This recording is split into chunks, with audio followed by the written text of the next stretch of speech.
Bonsoir à tout le monde et puis bienvenue dans cette dernière édition de l'année de nos Afranum. Alors, pour ceux qui ne sont pas familiers de nos webinaires qu'on a démarré finalement en 2020, la philosophie, c'est sur un thème donné, de présenter des actualités, des données, de faire le point en laissant une large part à la discussion et à vos questions.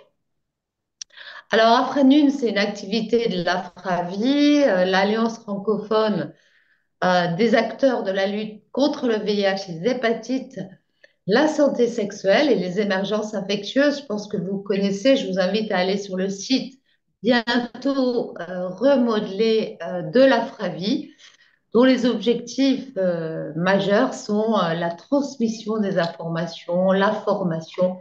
Et voilà, la Franum, c'est un des modules et un moyen voilà, de communiquer avec vous. Alors aujourd'hui, on a choisi cet Afranum de fin d'année, on l'a appelé le meilleur de l'année 2024. Donc, peut-être pas en politique, parce que je suis pas sûre que l'année 2024 aura été au plan international une partie de réjouissance, mais en tout cas sur l'actualité scientifique. Et on a choisi, je vais vous présenter le panel, de vous parler des données qui ont été présentées à la conférence nord-américaine qu'on appelle la CROI, qui se tient tout début mars, et puis de la conférence internationale qui s'est tenue fin juillet à Munich. Alors, on a la chance, et alors la diapositive. Donc,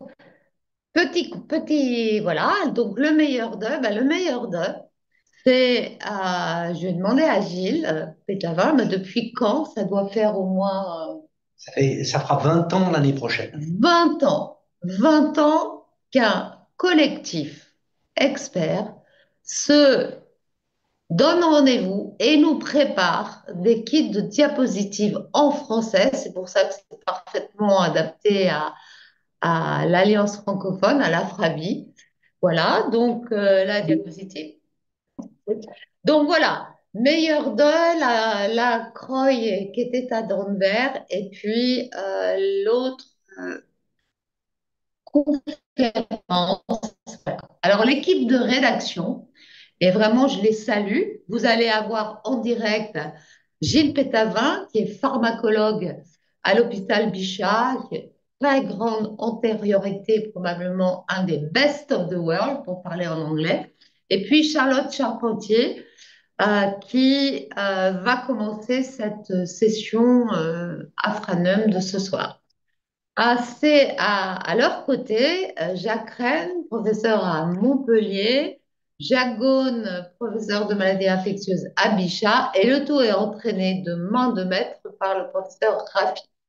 Voilà, donc ces kits de diapositives, ils sont à disposition, ils sont extrêmement détaillés et vraiment un grand merci à eux et puis au soutien qu'ils reçoivent pour organiser cette information extrêmement précieuse. Alors, la première à intervenir va être donc Charlotte Charpentier. Charlotte est professeure de virologie à l'hôpital Bichat. Elle est un membre actif de la FRAVI. Impossibilité pour être avec nous ce soir, mais c'est avec un grand plaisir qu'on va la voir en vidéo et qu'on pourra discuter les données qu'elle vous présentera, qu'elle va vous présenter. Voilà, merci Rachid. Eh bien, bonjour à tous. Je suis ravie de participer à cette Afranum 22. Je suis Charlotte Charpentier, professeure de virologie à l'hôpital Bichat à Paris et à l'université Paris-Cité. Et je suis ravie de faire cet Afranum aux côtés de Gilles Pétavin et Christine Catlama, qui va donc cet Afranum porter sur les actualités, le meilleur de 2024, et notamment des congrès de la CROI et du congrès mondial de cet été. Je suis désolée de ne pas pouvoir être en direct avec vous, mais c'était compliqué. Alors, je vais partager ma présentation. Que voici. Donc, voici mes liens d'intérêt. Un des gros aspects donc, que je voulais vous présenter, c'était sur la résistance à dolutegravir. Alors, à la CROI ont été présentés les résultats de différentes études transversales qui ont été menées dans des pays en Afrique centrale et en Afrique du Sud, Malawi, Zambie, Malawi, Kenya, Lesotho, et puis une en Amérique du Sud, au Mexique, qui elle concerne plus le bictegravir. Et en fait, le but de cette étude, c'était chez des patients en échec de TLD, d'estimer la prévalence de la sélection de mutation de résistance à dolutegravir dans ces échecs. Et les résultats ont été assez interpellants puisque vous voyez qu'en cas d'échec à TLD, on a une émergence de mutation de résistance à dolutegravir entre 4 et même jusqu'à 22-23%. Ce qui est très très élevé pour une molécule qui est connue pour avoir normalement une barrière génétique élevée à la résistance. Parce que dans les essais de phase 3, il n'y avait aucune mutation de résistance en cas d'échec dans l'essai de phase 3 de dolutegravir. En vie réelle, on en voit de temps en temps, mais c'est quand même très rare. Et donc là, c'est des prévalences plus élevées que ce qu'on connaissait et ce qu'on pouvait attendre. Peut-être, une des hypothèses, c'est que les NUC associés ne sont pas actifs, donc ce qui fait une situation de dolutegravir en monothérapie fonctionnelle. Quelles sont les mutations qui, dans ces études, ont été observées? Alors, vous voyez là beaucoup de choses. En fait, il y a un message très simple à retenir. Il y a deux grandes mutations majoritaires en cas d'échec à dolutegravir. Une que nous connaissez déjà bien, qui est la R263K. Et puis la deuxième plus prévalente, qui, elle, on connaissait, elle avait déjà été décrite, mais elle était vraiment très, très rarement sélectionnée à l'échec. Mais là, elle est fréquente, c'est pratiquement la deuxième plus fréquente dans toutes les études, c'est la G118R. Et puis, il y a aussi les mutations en position 138. Alors, ces résultats ont conduit l'OMS à publier un communiqué de presse, c'était en même temps que la CROI, en insistant bien quand même que la réponse virologique à TLD est de manière globale très très bonne, mais par contre, en cas d'échec, dans les premiers résultats dont on dispose, puisque vous savez, il n'y a pas eu, voilà, on commence à avoir ces premières études et ces premiers résultats. Donc, eh bien, il semble qu'il y ait quand même des niveaux de résistance élevés. Et surtout, du coup, c'est un appel pour qu'il y ait des études de surveillance épidémiologique de la résistance à dolutegravir en cas d'échec à TLD. Là, toujours étude transversale de PVVIH recevant TLD dans 7 pays d'Afrique subsaharienne et 148 PVVIH au total, en échec d'un traitement à TLD avec le seuil de l'OMS, plus de 1000 copies. Ils étaient traités par TLD depuis 2 ans en médiane, et là, vous voyez qu'on est à une prévalence de mutation majeure aux INI en cas d'échec à TLD de 22%.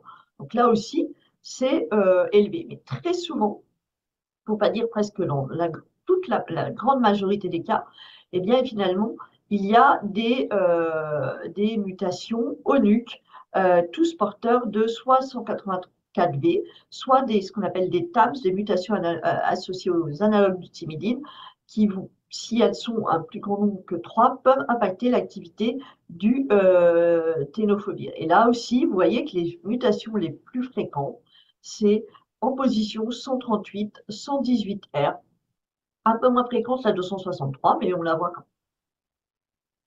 Alors ça, je voulais revenir sur cet essai CARES, Cabrilpi en intramusculaire toutes les 8 semaines comme stratégie de switch en Afrique. C'était les premiers résultats d'une étude évaluant cette stratégie de bithérapie en maintenance en long-acting, en injectable toutes les 8 semaines en Afrique. Donc 8 sites en Afrique subsaharienne, Ouganda, Kenya, Afrique du Sud. 256 dans le bras Cabrilpi, randomisé versus Truvada plus soit NUC, soit de dolutegravir. Le critère principal était le pourcentage de charge virale inférieur à 50 copies AS48, en fait, c'est le maintien de la suppression virologique. Les caractéristiques à l'inclusion de ces patients dans cette étude, 57% de femmes dans le bras Cabrilpi, un IMC à plus de 30 km², dans 22% des cas, qui est un IMC élevé, supérieur à 30, étant associé à un facteur d'échec à l'apithérapie Cabrilpi, ou au moins utiliser des aiguilles d'une longueur adéquate permettant d'atteindre le muscle. L'analyse de l'ADN proviral à J0 de l'essai a montré que le sous-type viral A1 était présent chez 56% des participants dans le bras Cabrilpi. Et vous voyez, et ça aussi, ce sous-type A1, c'est un facteur de risque d'échec. Et puis, mutation de résistance à Rilpi, dans 13% des cas, mutation de résistance à cabotegravir, l'inhibiteur d'intégrase, 15,8% des cas.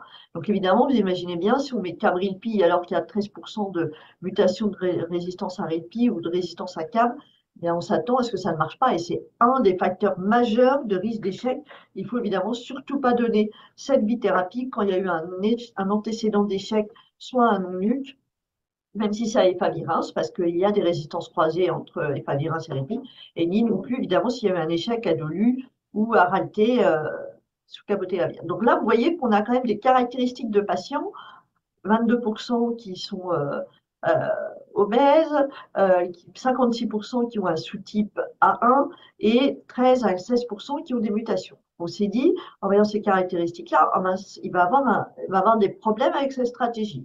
Et au final, Christine Catlamar reviendra dessus, mais vous voyez qu'il n'y a pas eu du tout de catastrophe, puisque presque 97% des participants à S48 maintiennent leur charge virale indétectable, alors il n'y a eu que 2 échecs dans le bras Cabrilpi, un confirmé, il a été de sous-type A1, il n'avait un IMC tout à fait correct, enfin à 26, et il y a eu de l'émergence de résistance à Rilpi, et aussi à cabotegravir.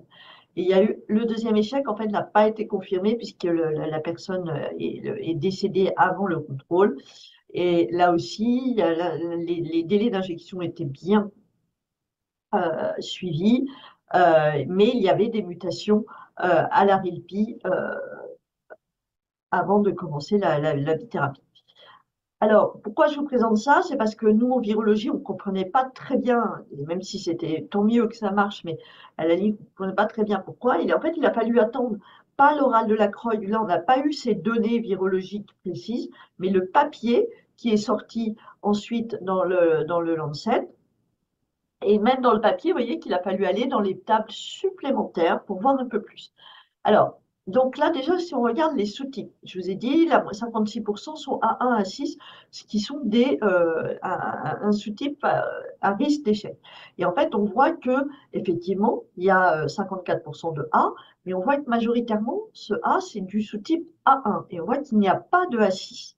Et on a de plus en plus d'éléments, notamment cette étude KERS, mais pas que celle-là, d'autres études urologiques, qui vont dans le sens qu'en fait, c'est surtout le A6 qui va être un risque d'échec, le sous-type A6 qui va être un risque d'échec augmenté à Cabrilpi. Il va surtout impacter l'activité du cabotegravir. Et a priori, beaucoup moins le A1. Ça, c'est un premier élément d'explication. Le deuxième, c'est d'aller voir ces fameuses résistances dans l'ADN à J0. Donc, je vous ai dit qu'il y a 12% qui ont des mutations à rilpivirine. Alors, effectivement, c'est ce qu'on voit là, majoritairement en position 138, vous voyez, 14 138. Et en fait, ça, 138A, c'est un polymorphisme naturellement présent, surtout dans des sous-types non B, ça peut être 4 à 5% de prévalence. Et E138A, effectivement, peut impacter l'activité de la rilpivirine. Et le deuxième plus fréquent, vous voyez, c'est la fameuse mutation M230I. Alors pourquoi je dis fameuse? Parce qu'en fait, dans l'ADN, cette mutation peut être le résultat non pas d'un échec antérieur à rilpivirine, mais d'une mutation identique, M230I, mais qui n'est pas créée par l'échec, mais qui est créée par une protéine cellulaire qui s'appelle ApoBec, qui va créer des mutations de G vers A. Et quand on fait une mutation de G vers A de la méthionine, eh bien, ça fait une isoleucine, M230I. Et le problème, et du coup, et ça, on le voit beaucoup dans le réservoir, c'est ce qu'on appelle les virus hypermutés qui ne sont pas compétents à la réplication, puisqu'en général, ils sont aussi, cette mutation ApoBec, elle crée aussi des codons stop. Donc, très souvent, ces mutations ApoBec, qui est M230I, est associée à des codons stop, donc est portée par des virus non compétents à la réplication. Donc, c'est pour ça que finalement, vous voyez, sur les 25, il y en a 24 qui ne posent pas trop de problèmes, même si on n'aime pas trop donner de 138A, de la rilpivirine quand un 138A, mais bon, là, on voit que finalement, ça se passe pas si mal. Si on fait le même exercice d'interprétation du génotype ADN proviral dans les inhibiteurs d'intégrase, là, je vous souvenez, c'était en 16%, alors que l'inhibiteur d'intégrase, avant le dolutegravir, il y avait très peu de gens qui avaient reçu du raltegravir. Le dolu, nettement, ça ne fait pas encore suffisamment longtemps qu'il est là pour qu'il y ait de la transmission de résistance. Et en fait, ce qu'on voit, les trois positions que je vous ai surlignées, 138K, 140S, R263K, donc vous voyez quand même la grande majorité, eh bien ces trois mutations sont également des mutations ApoBec que je viens de vous décrire pour M230. Donc là aussi, ça peut être du coup le fait qu'en fait dans cet ADN proviral, on a détecté du provirus défectif à cause d'hypermutation due à ApoBec, et c'est pour ça que du coup, ça n'a pas d'impact sur le maintien de l'insuppression virologique. Je vous ai parlé des trois facteurs de risque d'échec à Cabrilpi, que sont le sous-type 1 ou 6, la présence de mutations rilpivirine archivées ou l'obésité. Alors, un de ces trois facteurs n'est pas suffisant pour augmenter le risque d'échec. Il en faut au moins deux. Et on voit que là, dans l'étude KERS, la majorité des cas, c'est d'avoir un sous-type A1, puisqu'on a vu qu'il n'y avait pas de A6, plus un IMC supérieur à 3. Je vais maintenant passer à la partie sur le réservoir. Et j'ai retenu cette étude présentée à la Croix, puisque je la trouvais très, très intéressante, qui a donc étudié la composition du réservoir chez les PVVIH qui étaient en suppression virologique prolongée d'au moins 15 ans. Et en fait, ils ont observé des différences selon le sexe. Pour cela, ils ont travaillé sur une cohorte américaine de PVVIH contrôlée depuis plus de 15 ans, mais ils ont aussi utilisé des cohortes contrôle. Une première cohorte avec des élites contrôleurs, donc qui sont des PVVIH qui vont contrôler spontanément la réplication virale en absence de traitement antirétroviral. Et là, il fallait qu'ils soient au moins 9 ans sans antirétroviral. Et aussi des PVVIH traités par antirétroviraux, mais là, depuis une durée intermédiaire, environ 8 ans sous antirétroviral. Ils ont séquencé le génome proviral en entier. Ils ont aussi déterminé les sites d'intégration du génome proviral dans le génome humain. Et enfin, ils ont déterminé le caractère infectieux du provirus. Pour cela, ils ont fait une technique qui s'appelle UVOA, dont le principe est de mettre en contact du provirus avec des nouvelles cellules CD4, donc des cellules cibles à infecter, et voir si ces provirus sont capables d'infecter ces cellules et de ces cellules qu'il en sorte de nouveaux virions infectieux. Les caractéristiques des patients, vous voyez une trentaine de participants par sexe, 34 hommes, 30 femmes. Je vous disais, ils étaient diagnostiqués, enfin ça fait très longtemps, 23, 22 ans, et durée de suppression virologique, là aussi très longue, puisque en médiane, vous voyez, 20 ans et 19 ans. Alors, qu'est-ce qu'ils ont observé en étudiant le réservoir à partir des PBMC chez ces participants? Alors déjà, ils ont vu que la quantité de provirus qu'on dit intact, donc sans mutation, sans délétion, et de provirus défectifs, donc soit à cause de délétion ou à cause d'hypermutation, notamment du ApoB dont je vous ai parlé, ben là, en termes de quantité de provirus intacts et d'effectifs, il n'y a pas de différence selon le sexe entre les participants hommes et femmes. Par contre, ce qu'ils ont observé, c'est que les virus intacts, ils étaient issus de ce qu'on appelle d'une expansion clonale, c'est-à-dire une cellule fille, une cellule mère, pardon, qui va se diviser et donc générer deux cellules filles. Et du coup, dans ces deux cellules filles vont se retrouver le même provirus archivé. Et du coup, avec ça va s'expandre. Et ça, par contre, des virus intacts issus d'expansion clonale, la proportion est beaucoup plus significative et plus élevée chez les femmes que chez les hommes. Ça, c'est ce que vous voyez dans le graphe euh, de gauche. C'est les HPV-VIH en ressources d'antirétroviraux depuis une longue durée. Vous voyez que chez les femmes, ben, il y en a beaucoup plus de provirus intacts issus d'expansion clonale que chez les hommes. Et ce qu'ils ont aussi observé, c'est qu'il y avait un enrichissement du réservoir en provirus intact qui est intégré dans l'hétérochromatine de façon encore plus significative chez les femmes que chez les hommes. Ça, vous le voyez ici figuré sur ce schéma de droite. Et là, en fait, ce que je veux vous montrer, c'est que chez les femmes, non seulement les virus intacts sont issus d'expansion clonale, donc ça va être le même, et en plus, ils vont être intégrés finalement dans des régions du génome humain, mais qui ne vont pas être transcriptionnellement actives. Donc du coup, c'est pas très grave, puisque si cette région n'est pas transcriptionnellement active, ça veut dire que le génome proviral ne sera pas transcrit et du coup, il n'y aura pas de transcrits viraux ni du coup de protéines virales derrière. Donc, on est finalement dans on va appeler ça un profil de réservoir qui est dit block and lock, bloqué et fermé, qui est plus fréquent du coup chez les femmes que chez les hommes.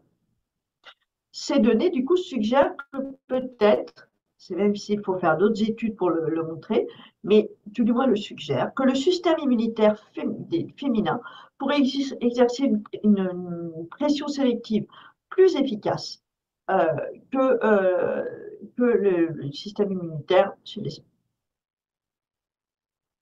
Je vais maintenant vous parler des co-infections et notamment des co-infections HPV. Et je voulais vous présenter ce travail qu'on a réalisé au laboratoire en collaboration avec l'équipe Esparvit Togo à Lomé, dans la cohorte ANRS 12400 qui s'appelle dépistage de 200 MSM, la moitié vivant avec le VIH et l'autre moitié, 50% des participants n'étant pas infectés par le VIH.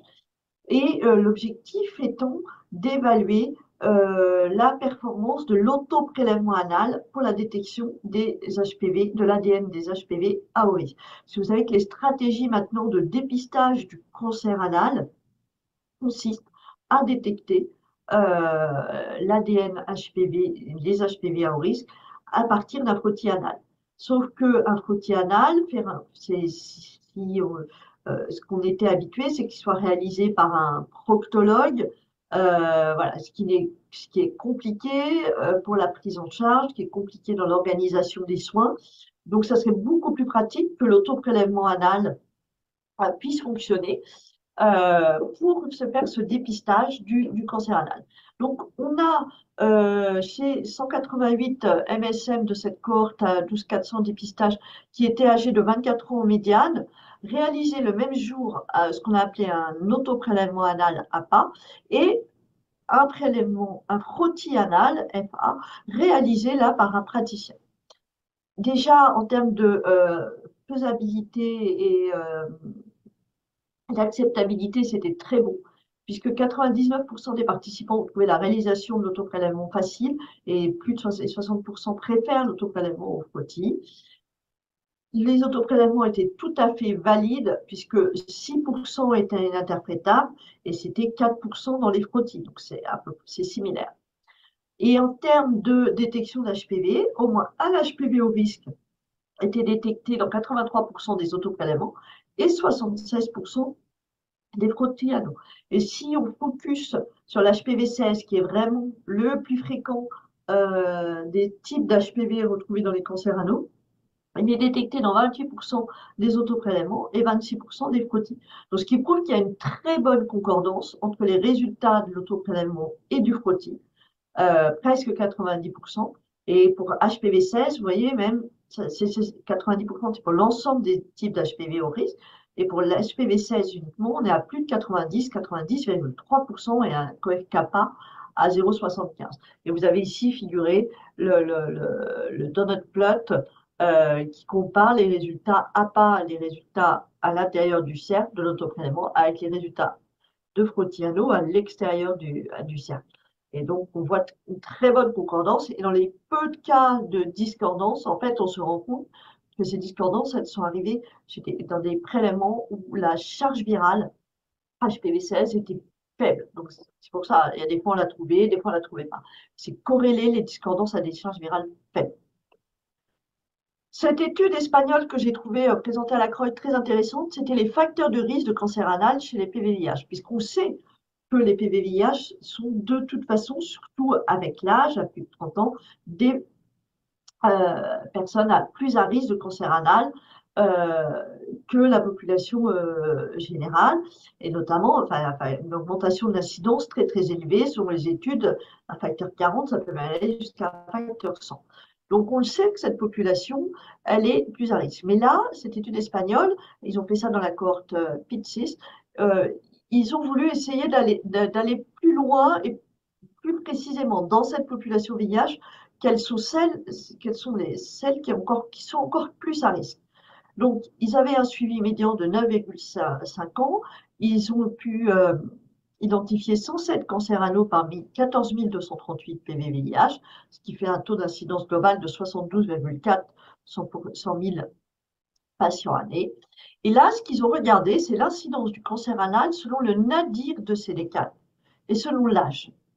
Donc, le nadir de CD4, quand il était élevé à plus de 350, vous voyez, c'est les boules vertes, il n'y a pratiquement pas d'augmentation de l'incidence, un petit peu avec l'âge, mais pas beaucoup. Vous voyez que déjà, quand il y a un nadir entre 200 et 350, là, on est dans la population MSM. Vous voyez que déjà, quand on est entre 200 et 350, on va dire, eh bien là, avec l'âge, ça commence à pas être la même chose, hein, une incidence de 200 pour 100 000 années.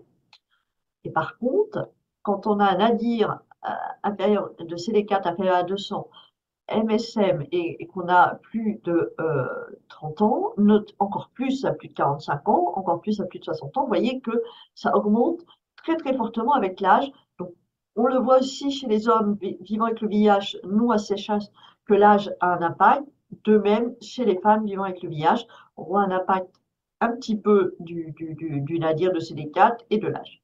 Donc, clairement, et là, vous avez ici sur les diagrammes le risque relatif d'incidence du cancer anal ajusté sur la période calendaire, l'âge, le groupe de transmission et le nadir de CD4. Vous voyez bien qu'il y a effectivement une augmentation avec l'âge, une augmentation avec le nadir de CD4 qui baisse.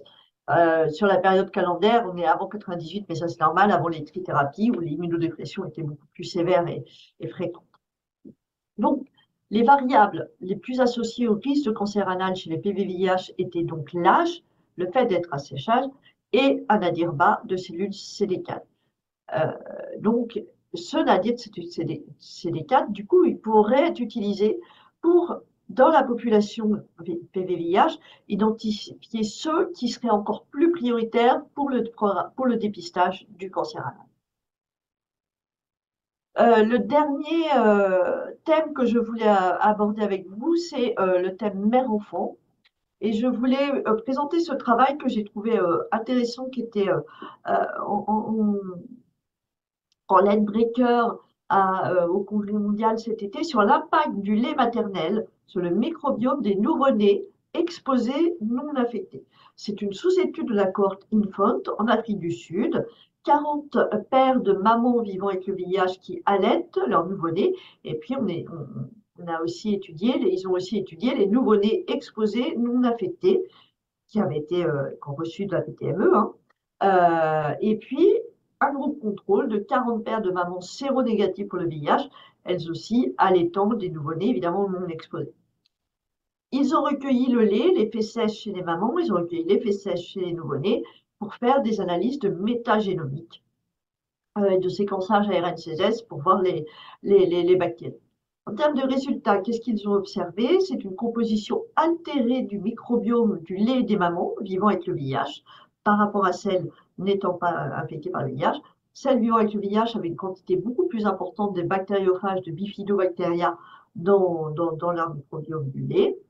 Et de même, le virome intestinal des nouveau-nés exposés non infectés était également altéré, avec une abondance plus élevée de plusieurs familles virales, dont des bactériophages lytiques. Alors, ce sont des données qui sont pour le moment évidemment préliminaires, mais que je trouve intéressantes sur l'effet de l'infection maternelle par le VIH sur l'établissement du virome intestinal du nouveau-né et sa relation avec le microbiote bactérien. Et cette dernière étude que je voulais vous présenter, l'étude Impact P115, qui a analysé s'il y avait des rémissions après arrêt des antirétroviraux chez des nouveau-nés traités très précocement. En fait, l'objectif de cette étude, c'était de savoir si l'impact sur le réservoir viral d'un traitement antirétroviral très précoce chez les nouveau-nés permettait d'obtenir ce qu'on appelle des profils de post-treatment controller, de PTC. Ces profils de post-treatment controller, c'est, comme leur nom l'indique, des personnes qui ont été traitées en général tôt après la séroconversion ou même pendant la séroconversion, pendant la primo, traitées efficacement plusieurs années, on a arrêté le traitement et en fait, la charge virale restait contrôlée après l'arrêt du traitement. Ils ont étudié 54 nouveau-nés avec une infection in utero confirmée. Ils ont tous reçu, ces nouveau-nés, des antirétroviraux dès les 48 premières heures de vie, à base de nivirapine puis de lopinavir. Pour arrêter le traitement, évidemment, il y avait des critères. On n'a pas arrêté le traitement comme ça. Il fallait que la charge virale soit inférieure à 200 S24, que toutes les charges virales soient indétectables à partir de S48, que les CD4 soient normaux, la sérologie soit négative, un ADN négatif, VIH négatif, un arrêt de l'allaitement au moins 6 semaines avant l'évaluation pour un éventuel arrêt des antirétroviraux. La définition de la rémission après l'arrêt des antirétroviraux, c'était d'avoir aucune charge virale détectable pendant les 48 semaines qui suivent l'arrêt des antirétroviraux. Alors, les nouveau-nés, ils ont pu étudier 6 nouveau-nés qui avaient ces critères d'éligibilité pour arrêter les traitements. Donc, vous voyez, 6 sur 54. 3 filles, 3 garçons, tous vivant en Afrique australe. Vous voyez que l'âge médian au diagnostic par PCR de l'infection VIH était très précoce, hein, c'était dans les premières heures, les premiers jours de vie. Et puis, par contre, ils avaient quand même reçu un traitement antirétroviral, vous voyez, en médiane pendant longtemps, puisque l'âge médian à l'arrêt des antirétroviraux était de 5,5 ans. Et alors, qu'est-ce qui s'est passé après l'arrêt des antirétroviraux? Vous le voyez ici sur ce graphe de suivi de la charge virale. Vous voyez que sur les 6 enfants, eh bien, il y a un profil de rémission pour 4 d'entre eux. Un où le rebond est très tardif, vous voyez, après plus de 72 semaines après l'arrêt des antirétroviraux. Il faut savoir que pour 2 patients, 2 nouveau-nés, notamment le A et le E, eh bien, ils ont eu, quand ils ont eu ce nouveau pic de charge virale, ce rebond, eh bien, ils ont fait cliniquement comme s'ils faisaient une primo-infection. Évidemment, ils ont vérifié par des dosages que les concentrations plasmatiques de lopinavir étaient bien indétectables chez tous les enfants pendant la période d'arrêt. Donc, on voit qu'ici, les critères d'éligibilité proposés que je vous ai énoncés pour pouvoir arrêter le traitement, eh bien, malheureusement, n'ont pas permis de prédire pleinement la rémission sans ARV, puisqu'il y a quand même un rebond avant S48 chez 2 des 6 enfants. Et comme je vous disais, la survenue d'une pseudo-primo-infection aiguë au moment du rebond de la virémie chez 2 participants justifie une surveillance clinique étroite dans ces stratégies d'interruption de traitement qui, de toute façon, ne peuvent se faire qu'évidemment dans le cadre de protocoles et d'essais cliniques. C'était ma dernière diapo. Je vous remercie pour votre attention. Et puis, n'hésitez pas, même si je ne suis pas là, à poser de toute façon vos questions, puisque Christine et Gilles pourront y répondre sans problème. Merci à tous. Merci Charlotte de voilà, cette survol et merci de tes explications. On voit bien que on peut avoir les diapositives, mais quand il y a un expert qui les commente, c'est beaucoup plus voilà, pertinent. Alors, il y a Aouda qui levait la main. On vous passe la parole. Vous pouvez aussi poser des questions dans la discussion, dans le chat. Ouda Chaouch, vous avez la permission de parler? Permission. Quoi? Bon, alors, c'est le temps que Ouda trouve le chemin du micro. Peut-être, vas-y Gilles. Il a question. Ok.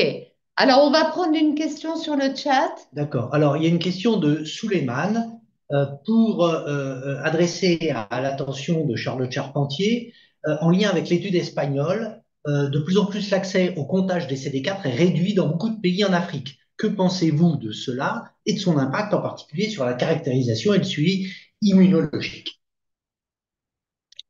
Ben, ce qu'on va dire, je sais pas, Gilles, si tu vas intervenir, mais c'est vrai que avoir un statut CD4 quand on va démarrer une maladie quand même sévère comme le VIH qui va vous suivre toute la vie, c'est vraiment important.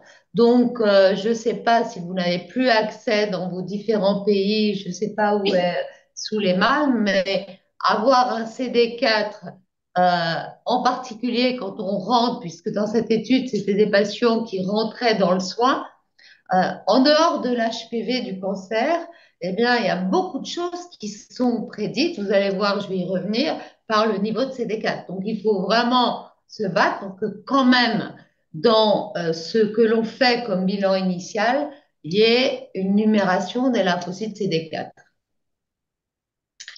Alors, il y a une autre question sur le chat d'Amine. Pour l'autoprélèvement d'HPV pour les femmes et l'homme non séropositif pour le VIH, il a été fait à quel niveau? Anal aussi, entre guillemets? Oui, en fait, c'est des prélèvements qui sont montés et en fait, voilà, c'est au niveau anus. Alors, il y a des petites explications. Oui, oui.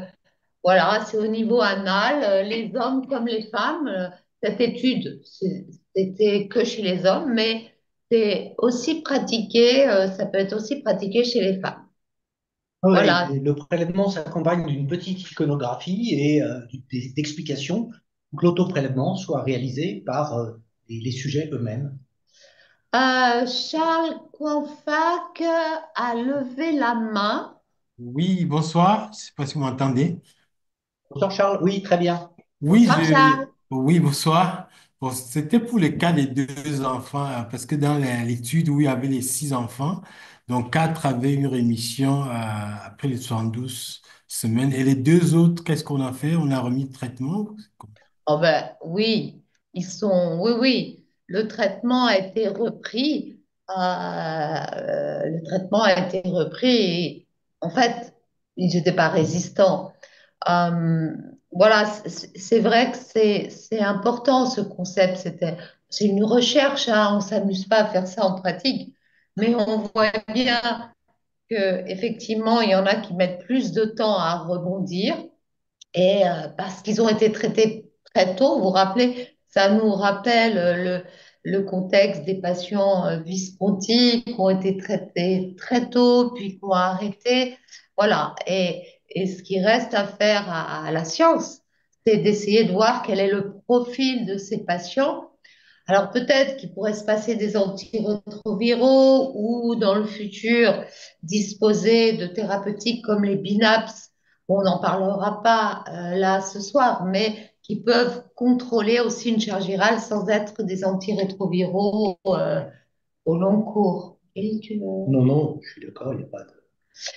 Voilà. Bon, de toute façon, vous pouvez réfléchir des questions. On va passer à la deuxième partie plus clinique. Voilà. La première, première sélection, euh, finalement, cherchait à répondre à quel est le prix qui est encore à payer en cas de prise en charge tardive. Et puis une deuxième question, est-ce que l'introduction des inhibiteurs d'intégrase en première ligne, dont on connaît la puissance, l'efficacité rapide, est-ce que cette introduction a modifié le risque de décès? Alors pour ça, c'est un gros travail qui a été fait sur la cohorte FHDH et on remercie toute l'équipe, en particulier Sophie Gravard et la Valérie Potard. Donc, l'impact d'un accès aux soins à stade avancé sur le risque de mortalité. On dit toujours, bien sûr, mais qu'est-ce qu'il en est plus récemment? Donc, on va passer la méthode, mais ils ont défini des stades d'infection VIH. Il y a 3 niveaux de stade avancé, le stade intermédiaire entre 200 et 354 et plus de 350. Donc, il y a plusieurs périodes calendaires et on a suivi à partir du moment où l'on rentre. Alors, qu'est-ce que ça donne? Eh bien, vous voyez, c'est une cohorte puissante, hein. Il y a 64 400 patients naïfs qui ont été inclus entre 2002, date où il n'y avait pas les inhibiteurs d'intégrase, et 2016. Donc, vous voyez que 28%, on est en France, rentrent à un stade avancé dans le soin, 20% à un stade intermédiaire et la moitié à un stade précoce, à plus de 350, c'est des cas. Donc maintenant, on regarde l'incidence cumulée de décès, toutes causes confondues, et vous voyez que en fonction des mois, eh bien, plus on rentre tôt, moins on a de chances de mourir. Là, on est en gros à 1%. Et plus le niveau de l'immunité baisse, stade intermédiaire 1-3, stade avancé entre 50 et 200, c'est-à-dire le premier niveau, 2,5%, stade à moins de 50, 4%, et vous voyez 6% de décès à 60 mois quand on rentre au stade avancé. Donc, un risque 6 fois plus important de décéder malgré la prise en charge. Maintenant, si on regarde les 2 périodes calendaires avant intégrase et après intégrase, eh bien, à la grande surprise, ça n'a rien changé. Vous voyez que finalement, ce qui est déterminant, c'est le niveau de l'immunité et le corollaire pour le stade SIDA des infections opportunistes. Le fait de contrôler plus vite la charge virale, en tout cas, n'a pas changé sur cette très large cohorte. La morale, c'est vraiment le dépistage chez des gens qui présentent des manifestations d'amaigrissement. On connaît tout ça, mais je pense que c'est important de revoir ces données alors que, voilà, on est à 40 ans de VIH. Voilà, donc je passe, vous voyez les différents chiffres par période, c'est très détaillé. Donc, sur risque de mortalité en cas de retard aux soins. Alors, une question qui a pas mal été agitée et en cours de décennies, c'est la place, le rôle de certains antirétroviraux dans des comorbidités. Et en particulier, quel est le rôle de l'abacavir sur le risque cardiovasculaire? Vous verrez, il y a abacavir et hypertension artérielle.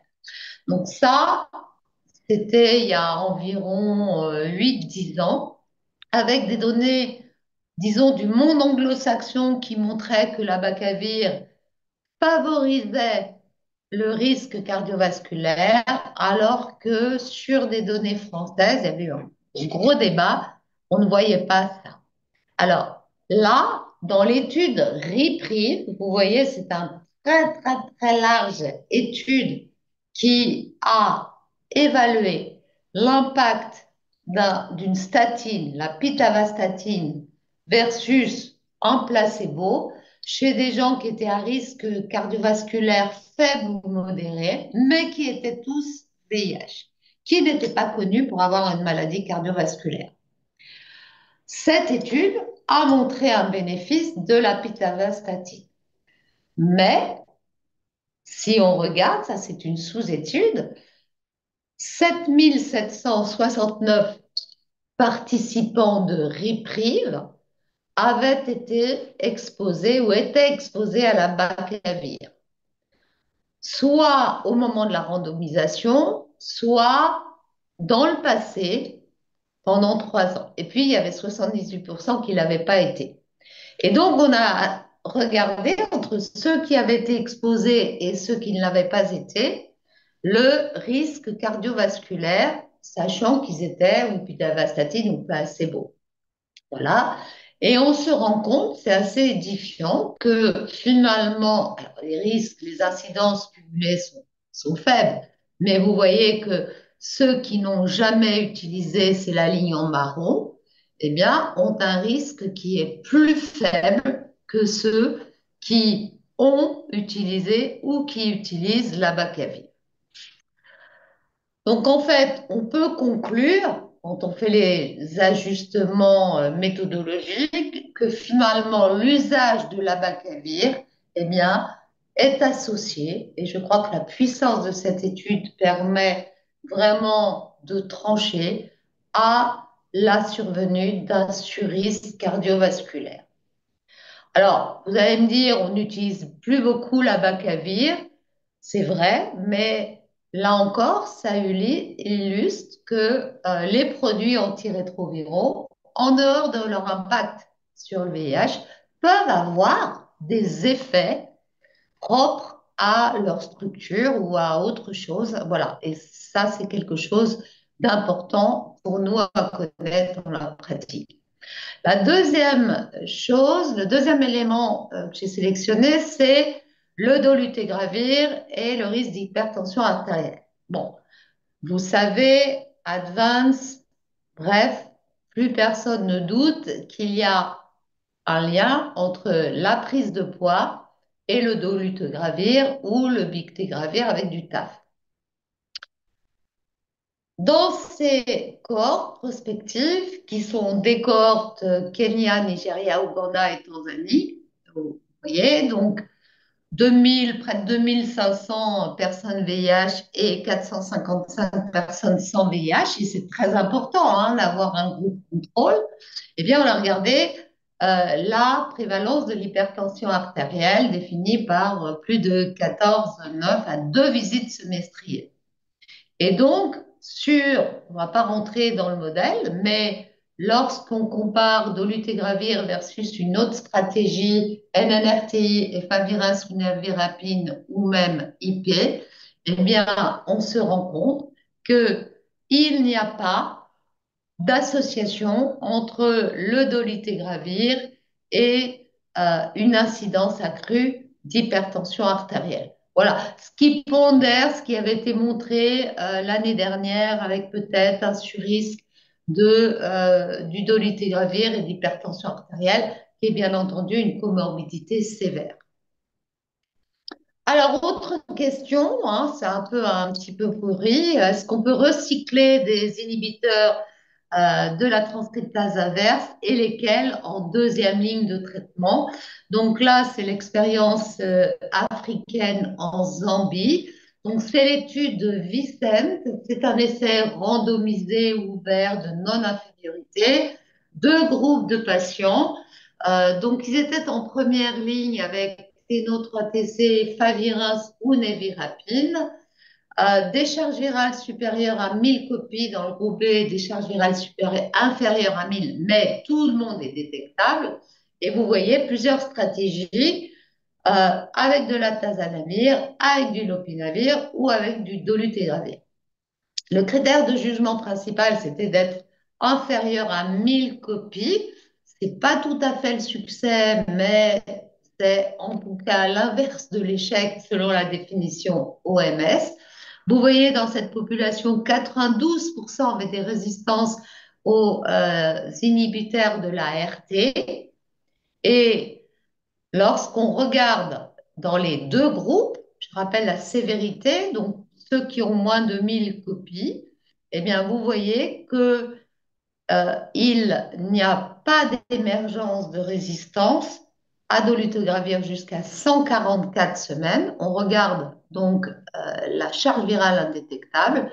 Et quand on regarde dans le groupe B des patients qui avaient plus de 1000 copies, eh bien, euh, le taux d'indétectabilité obtenu est plus important quand on a utilisé le TAF ou le ténofovir. Moralité, et on le savait, mais ça confirme, vous savez, dans la science clinique, c'est toujours important de confirmer les données. Si on doit recycler, oui, on recycle et on recycle avec les plus robustes que sont ténofovir et TAF. Alors, on va revenir sur KERS, qui était quand même un morceau important de cette année. Le cabotegravir rilpivirine, premier essai, c'est en Afrique, c'est en vie réelle, certes protocolisé, mais avec des conditions moins stringentes que les essais d'enregistrement qui ont été FLAIR et Atlas. Et ça, c'est important parce que voilà, comment est-ce qu'on va pouvoir utiliser ces molécules, celles-ci en long acting, dans des contextes qui sont moins dotés sur le plan biologique que dans les pays, par exemple chez nous en France ou aux États-Unis.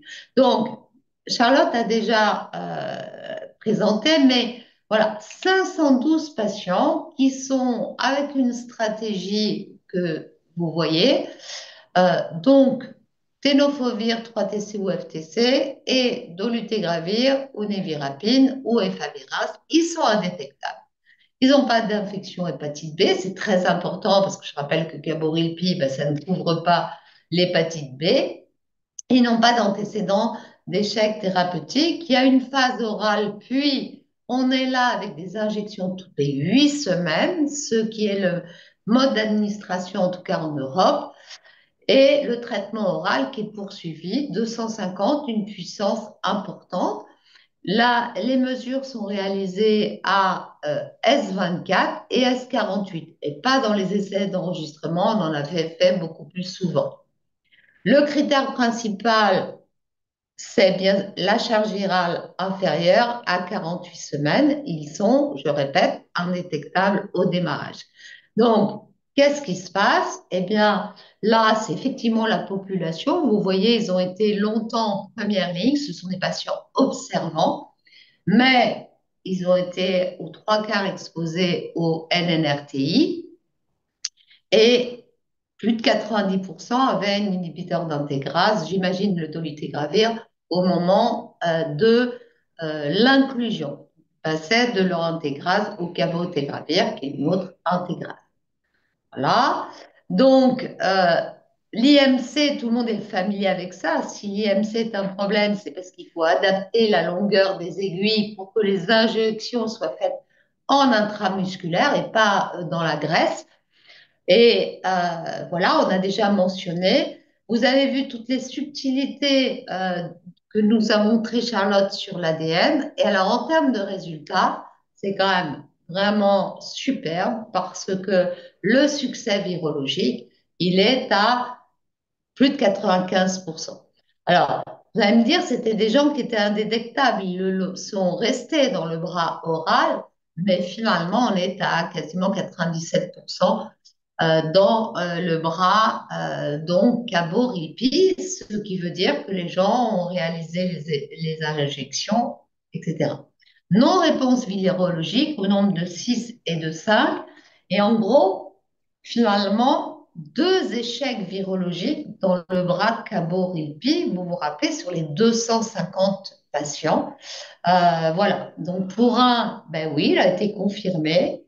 Il n'y avait pas de retard, il y avait un sous-type A1, il y avait un IMC à 26, pourtant pas de résistance.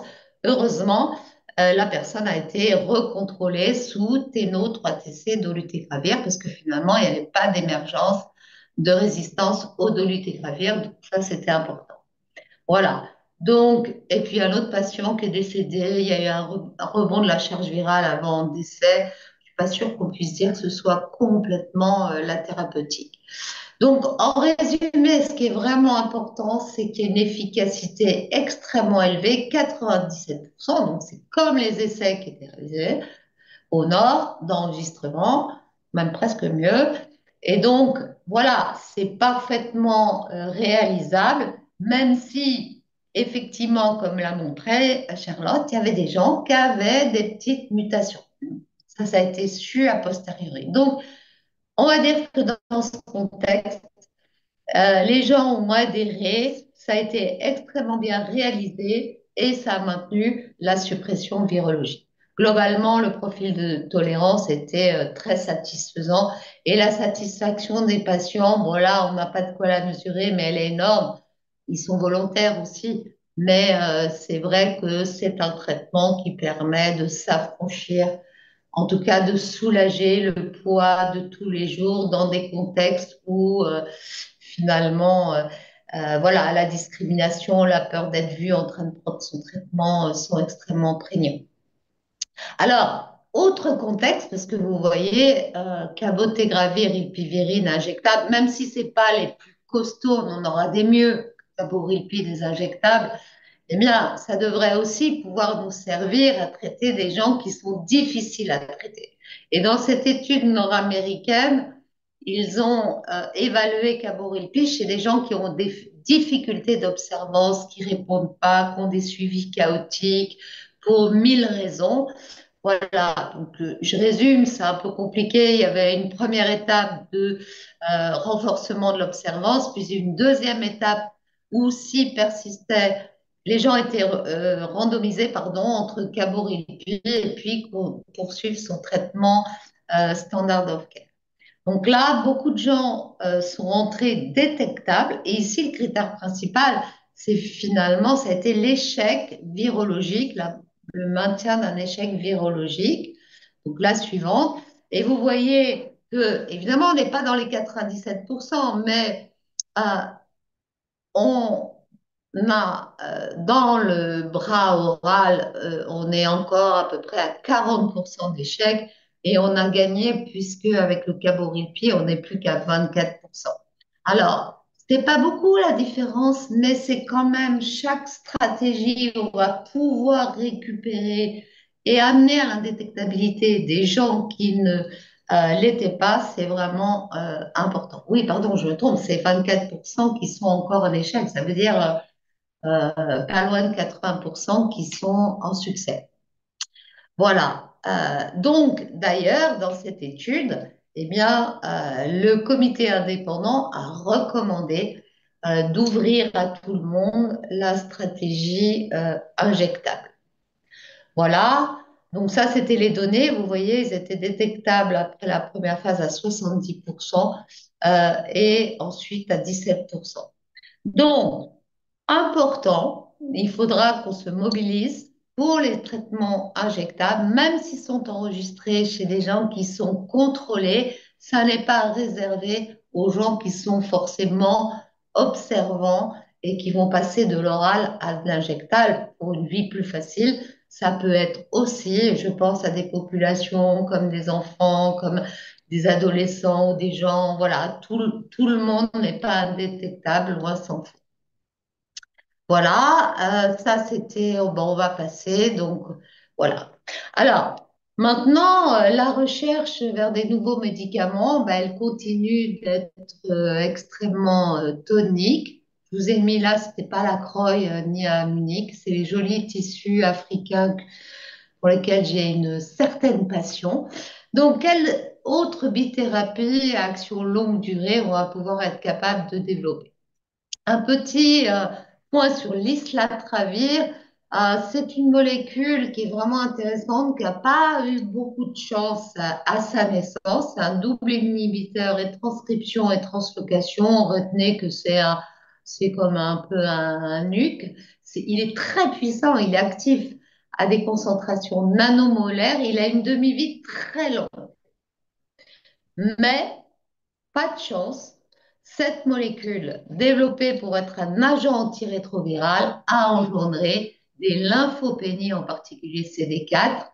Voilà, donc le processus de développement a été mis en pause et a redémarré parce qu'on s'est rendu compte, bon, comme souvent, qu'il y avait vraiment un effet dose.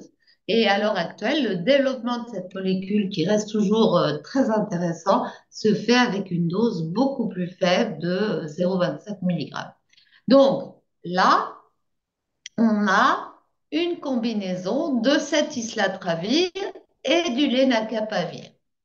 Donc le lenacapavir, l'inhibiteur de capside, dont on va reparler en sous-cutané, mais aussi, très intéressant, Péros. Et là, il est combiné à islatravir pour une prise hebdomadaire. Donc, on est en long-acting. Tous les long-acting ne sont pas des injectables. Donc, ça, c'est un essai de phase 2, c'est avant les plus grosses études, pour vérifier voilà, le caractère antirétroviral et on a comparé à une stratégie traditionnelle de Big TAF. Voilà, donc là, une prise hebdomadaire, 2 mg d'islatravir, 300 mg, une fois par semaine. On a comparé 48 semaines et ensuite, il y aura une poursuite. Donc, toute petite étude, 104 patients, 40 ans en médiane, sont des gens qui sont contrôlés là et on vérifie si le switch va maintenir l'indétectabilité de la charge virale. Et vous regardez, là, on a les données préliminaires, AS24, c'est parfait.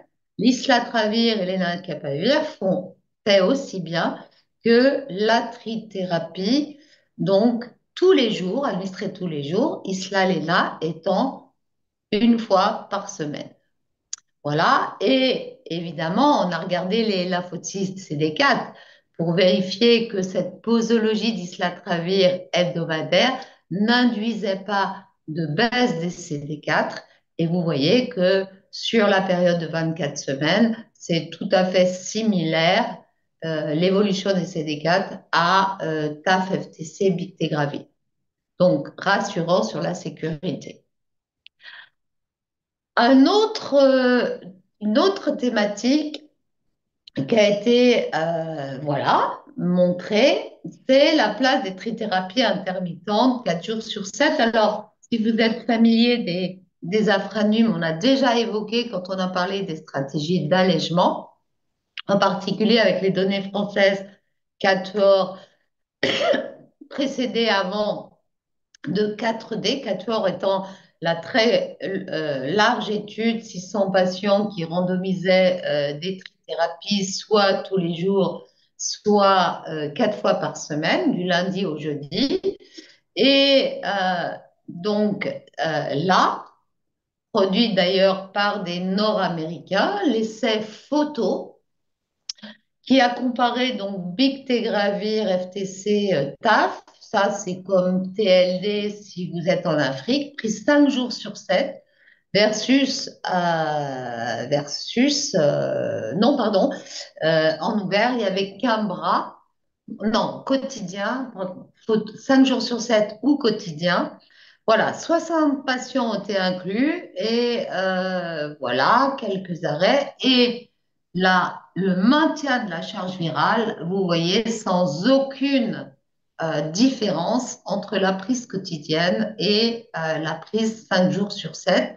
Et la poursuite en 5 jours sur 7, bon, il y a moins de patients, mais la conclusion des auteurs qui ne sont pas des auteurs français, a été de dire que le traitement intermittent 5 jours sur 7 a permis de maintenir la suppression virologique, ce qu'on avait déjà montré dans Quatuor, mais c'est toujours bien que d'autres, même si l'étude est moins puissante, les démontrent. Alors, ça quand même, c'est important. On a mis du temps à avoir une actualisation des recommandations thérapeutiques en France.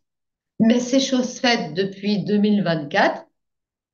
Et il y a une rubrique qui s'appelle Modifier le traitement en situation de succès virologique où les auteurs du rapport ou le groupe qui a écrit a noté qu'un des objectifs outre améliorer la qualité de vie, les effets indésirables, adapter le traitement à des circonstances de vie, est aussi de réduire le coût. Ce qui avait été montré dans 4 c'est que le traitement 4 jours sur 7 a amélioré le coût de 40%. Et donc, voilà, c'est chose faite.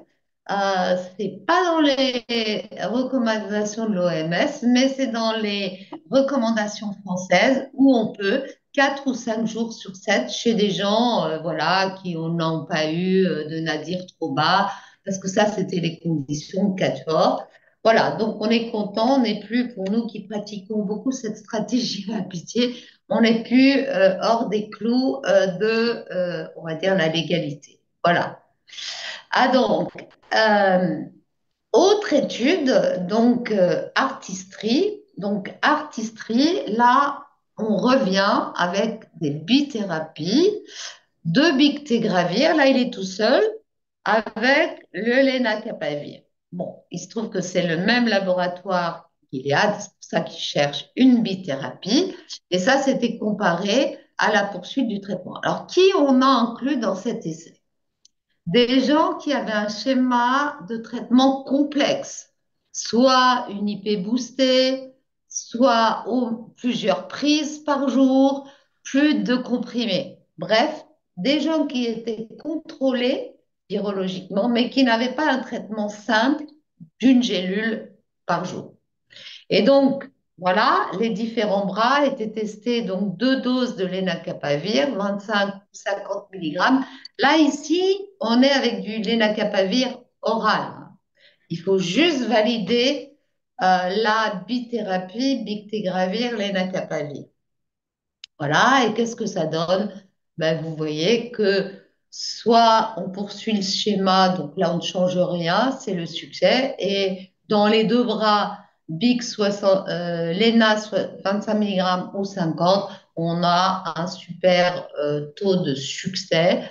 Voilà, donc ça a permis de valider la poursuite du développement de cette stratégie dont on sait Gilles pourra nous en parler, que le lenacapavir, on vient d'en parler, peut être administré de façon hebdomadaire ou en sous-cutané, et puis il y a des remplaçants qui se profilent au bictegravir. Voilà. Alors pour finir, donc un tout petit mot de PrEP, parce que cette année est vraiment on a assisté, pour ceux qui étaient en vrai, en présentiel, à un moment assez superbe, sublime, une standing ovation à la présentation à Linda Gale-Baker d'Afrique du Sud qui présentait les données de Purpose One. Donc, Purpose One, c'est la PrEP chez les femmes. Ça se passe en Afrique du Sud, en Ouganda, et ça compare l'enacabavir, dont on vient de parler, 2 injections sur l'année, versus le tenofovir ou le TAF à la félamine avec le FTC, c'est-à-dire la bithérapie d'analogue nucléosidique que l'on connaît. C'est une étude double aveugle, donc c'est vraiment important. Dans chaque bras, il y avait le composé actif et le placebo du comparateur. Voilà, ils avaient énorme étude, 5368 patients.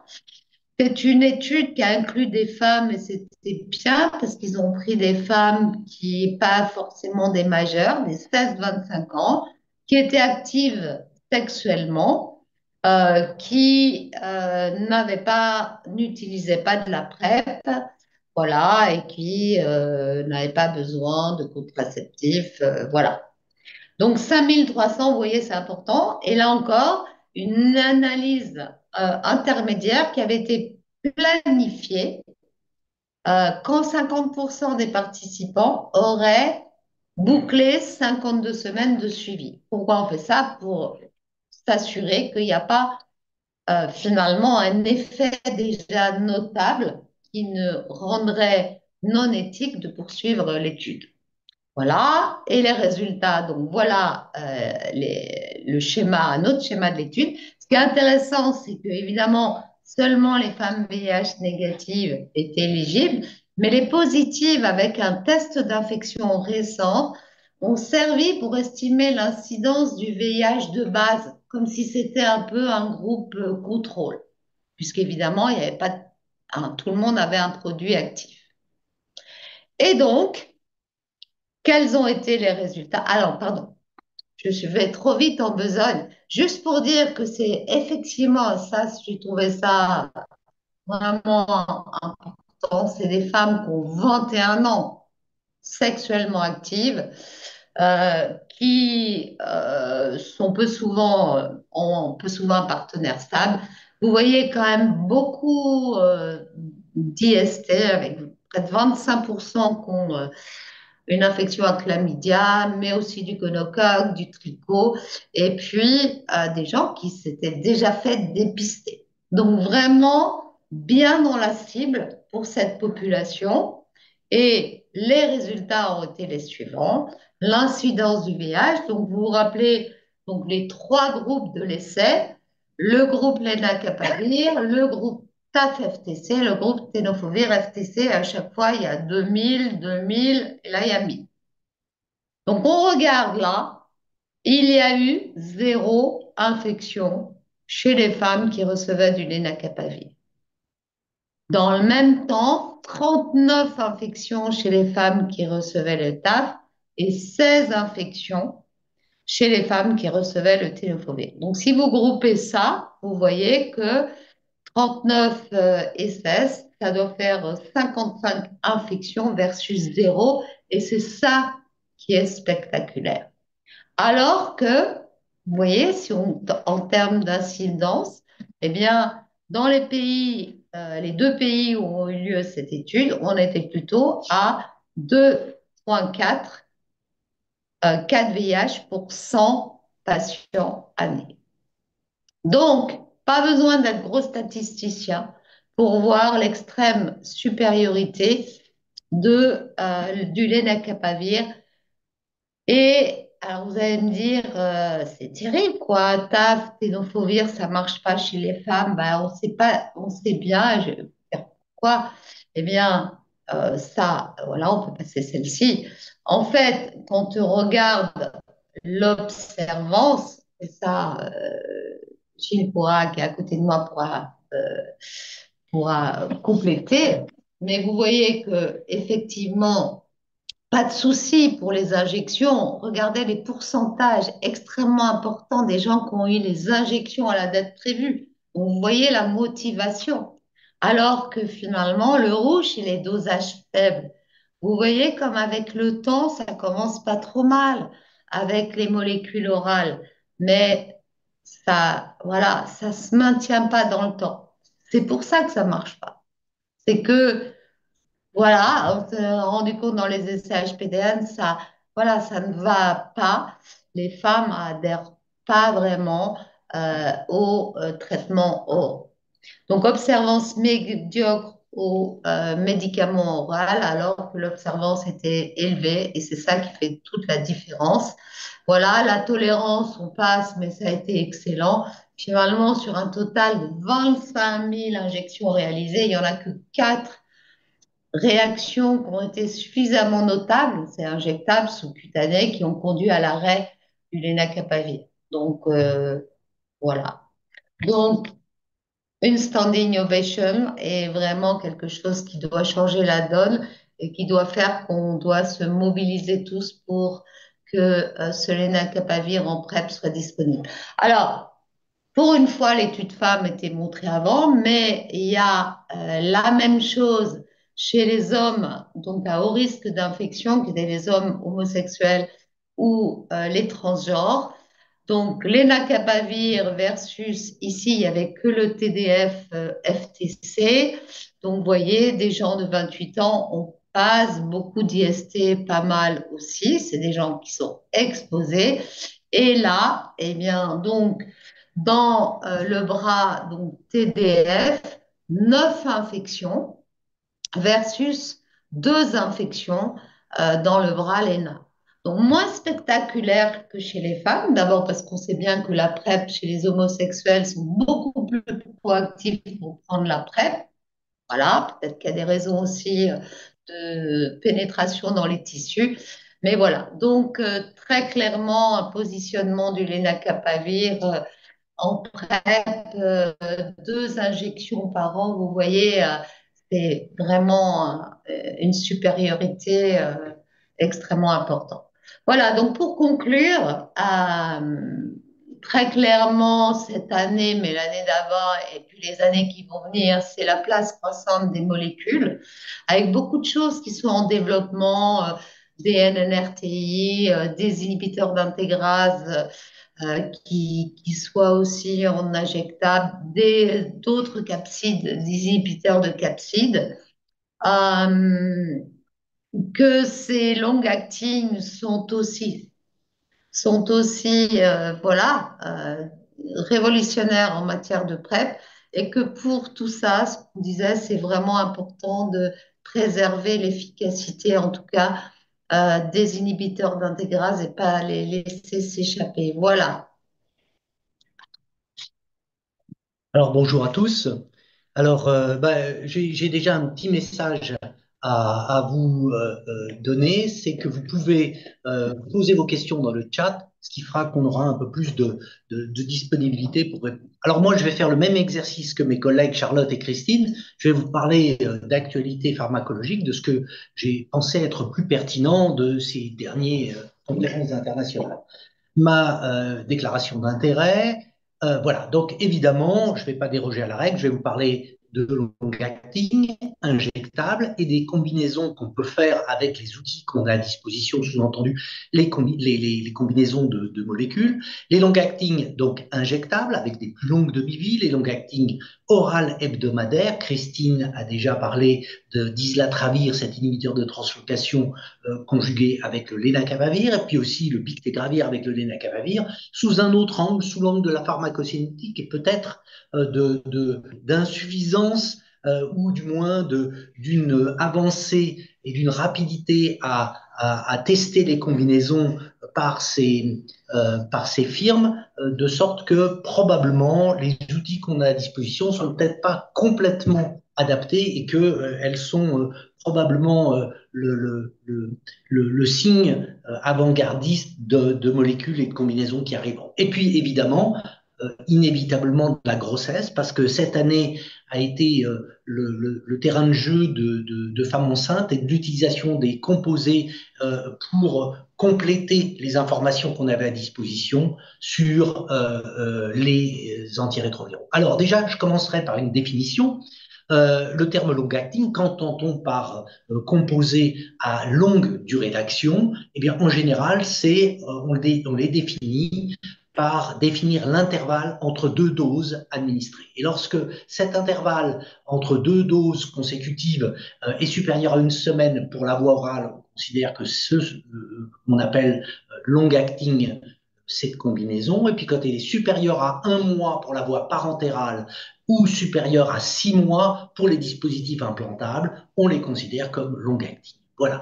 Donc ça, c'était important de bien poser la définition des long-acting. Alors, les avantages de ces long-acting, c'est qu'évidemment, on évite la voie orale, donc les interactions à l'échelon intestinal en particulier, mais aussi on évite le premier passage hépatique, l'effet de premier passage hépatique qui est sous-entendu là où les médicaments sont métabolisés et sont dégradés, et donc là où les demi-vies sont plus courtes. Alors, en revanche, l'injectable, la voie parentérale, qu'elle soit intramusculaire ou subcutanée, si elle garantit la biodisponibilité, nécessite que les injections soient correctement faites et dans de bonnes conditions. Et tout à l'heure, Christine a fait allusion à de longues aiguilles quand on a un indice de masse corporelle à plus de 30 kg par mètre carré, mais c'est surtout lorsque le tissu adipeux, la masse de tissu adipeux est importante, aussi bien à l'échelon glutéal, au niveau des fesses, que des cuisses, ou par exemple, quand on s'adresse à des patients trans qui ont des silicones dans les fesses, dans les cuisses ou ailleurs, pour éviter peut-être explorer d'autres systèmes d'administration. Alors, pour faire un rappel, de nos AMM, alors c'est dans les pays du Nord, mais c'est les mêmes dans tout le monde entier, la définition des indications, c'est uniquement en association, donc cabotegravir et rilpivirine. Pour l'instant, c'est exclusivement chez les virus de type 1, à savoir type 2 non, puisque la rilpivirine de facto est résistante sur les virus, sur les VIH2, chez des adultes virologiquement contrôlés, sous traitement antirétroviral stable, sans preuve de résistance à l'un ou l'autre des agents et sans antécédent d'échec virologique aux agents de la classe des deux classes, NRTI, rilpivirine, ou inhibiteur de l'intégrase, cabotegravir. Donc, mine de rien, ça sous-entend d'avoir anticipé la mise sous traitement et d'avoir vérifié un certain nombre de prérequis à l'indication. Ensuite, vous voyez, on a à disposition du cabotegravir en voie orale, de la rilpivirine en voie orale, et dans la première indication, dans la première autorisation de mise sur le marché, on vérifiait la tolérance à la rilpivirine et au cabotegravir en donnant un mois de phase orale de cette combinaison de traitements. Et puis ensuite, on switchait pour la voie intramusculaire. Alors, cette phase qu'on appelle phase de lead-in avait pour objet de vérifier la tolérance au cabotegravir et à la rilpivirine. Si tout se passait bien, on entamait la phase injectable. Alors, cette phase a petit été abandonnée car elle n'était pas très informative.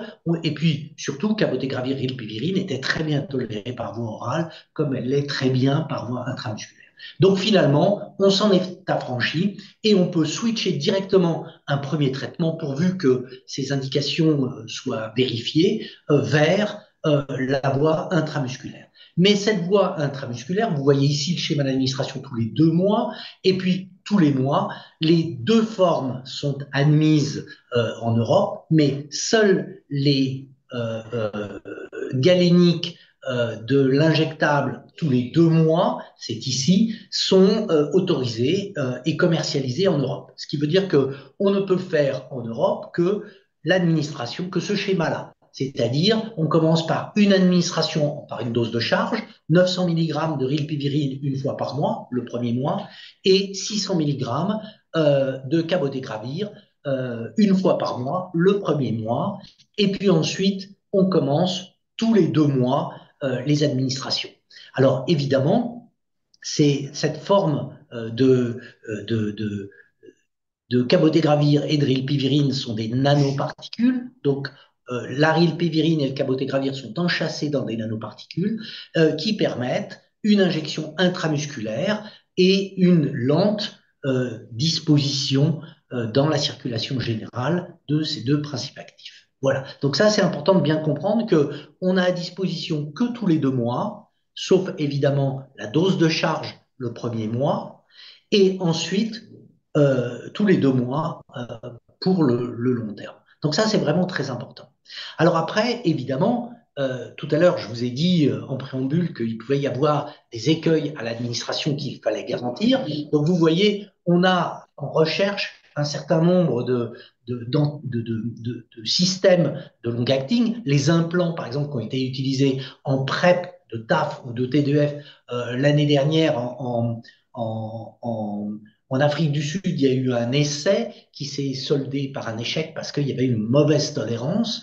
Il y a ces micro-arrêts de micro-needle patch, de patch à libération prolongée, qui sont encore du domaine de la recherche. Et il y a évidemment les nanoparticules par voie injectable. Il y a les anticorps monoclonaux, mais qui sont plutôt du domaine de la recherche, en particulier parce qu'il y a des résistances naturelles aux anticorps monoclonaux. Puis après, il y a d'autres systèmes, mais on a beaucoup appris, et cette dia-là est très intéressante, on a beaucoup appris de la PrEP dans le traitement antirétroviral. Et tous ces papiers que je vous ai indiqués là, qui sont parus ces derniers temps, nous permettent de conclure et de dire que peu importe la voie d'administration, ce qu'ils ont en commun, en tout cas dans la biodisponibilité, dans la dispensation des principes actifs, dans la bonne dispensation, c'est la tolérance. C'est-à-dire qu'on peut regarder les administrations dans l'abdomen, dans le vaste externe, dans la cuisse, dans la fesse ou dans le deltoïde, quelles que soient les modalités d'administration. Ce qui gouverne en fait le choix de la voie d'administration, c'est la tolérance. Et globalement, Caborilpi est mieux tolérée dans les fesses qu'elle ne l'est dans le deltoïde ou qu'elle ne l'est dans la cuisse ou dans l'abdomen. Donc ça, c'est important de bien prendre en compte ces aspects-là. Et là, vous l'avez vu dans les CKRS ou dans les purpose, les voies d'administration dédiées étaient extrêmement bien tolérées. Et c'est la raison pour laquelle les patients reviennent, ou les sujets reviennent et continuent et garantissent le succès des stratégies. Là, je voulais vous montrer pour le lenacapavir, vous voyez cette très longue demi-vie et ces administrations tous les 6 mois. En PrEP, c'était les premiers essais qui ont été donc sur des sujets sains, qui avaient pour objet la vérification de cette biodisponibilité par voie abdominale, puisque c'est la biodisponibilité due à l'injection subcutanée du lenacapavir dans l'abdomen, c'est la voie d'administration recommandée, mais ça marche aussi dans le deltoïde, ça marche aussi dans les fesses et aussi dans les cuisses. D'accord? Donc après, il y a selon les patients des douleurs plus ou moins importantes, mais il y a une liberté qui est validée en tout cas dans les essais d'administrer par l'une de ces 4 voies. Donc ça, c'est intéressant.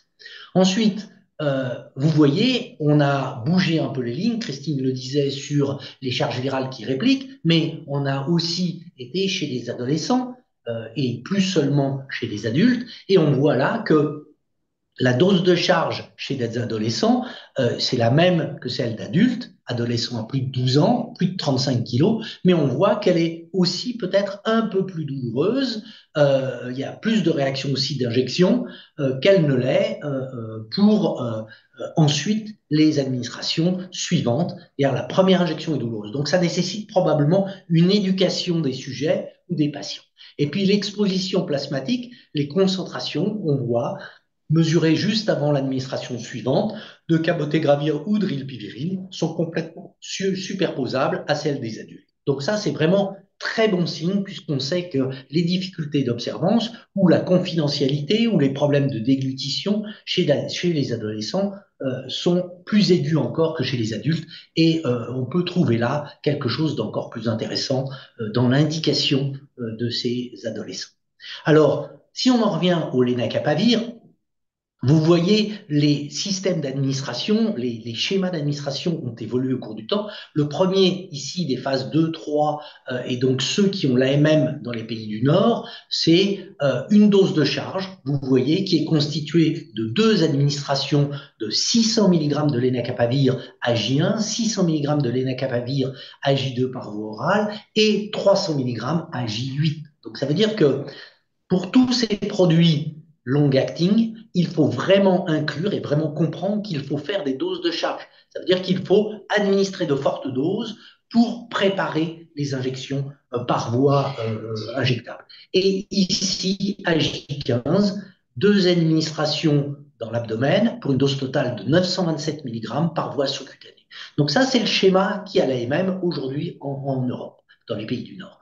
Et ici, on a un schéma qui a eu l'approbation de l'agence américaine, qui est un schéma simplifié avec conjugué à la fois la voie orale, 600 mg à J1 et 600 mg à J2, mais aussi à J1, on fait la dose injectable en sous-cutanée abdominale à concurrence de 927 mg en dose totale. Donc ça veut dire qu'on réduit le temps en 2 jours, mais ça permet à J1 d'administrer voie orale et injectable, à J2 voie orale peut-être à la maison. Donc ça veut dire que en 2 jours, on a réglé le problème de l'administration de lenacapavir. Donc ça, c'est quand même très intéressant. Alors évidemment, ça ne concerne qu'un médicament, un antirétroviral. Donc ça, pour le traitement, c'est complètement insuffisant. Il faudra un autre traitement associé.